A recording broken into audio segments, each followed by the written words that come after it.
തിരുവനന്തപുരത്ത് ഓൺലൈൻ തട്ടിപ്പിലൂടെ ഒറ്റ ദിവസം കൊണ്ട് നഷ്ടമായത് 1.5 കോടി രൂപയാണ്. വാട്സാപ്പ്, ടെലിഗ്രാം ഗ്രൂപ്പുകൾ കേന്ദ്രീകരിച്ചാണ് തട്ടിപ്പ് നടന്നത്. പരാതികളിൽ പോലീസ് കേസെടുത്ത് അന്വേഷണം തുടങ്ങി.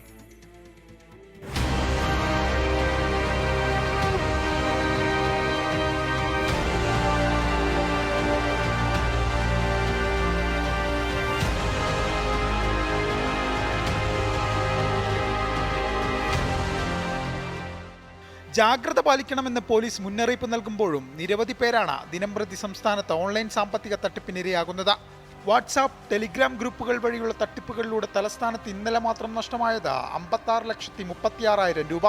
വാട്സാപ്പ് വഴി ഷെയർ ട്രേഡിംഗ് നടത്താമെന്ന് വാഗ്ദാനം നൽകി തിരുവനന്തപുരം സ്വദേശി അജിത് കുമാറിൽ നിന്ന് തട്ടിയത് 35 ലക്ഷം രൂപ. ടെലിഗ്രാം ഗ്രൂപ്പുകളിൽ ടാസ്കുകൾ നൽകി വഞ്ചൂർ സ്വദേശിനി ശ്രീലക്ഷ്മി നായരിൽ നിന്നും തട്ടിപ്പ് സംഘം പലപ്പോഴായി വെട്ടിച്ചത് 21,03,600 രൂപ. ഇരുപരാതികളിലും പോലീസ് അന്വേഷണം ആരംഭിച്ചു.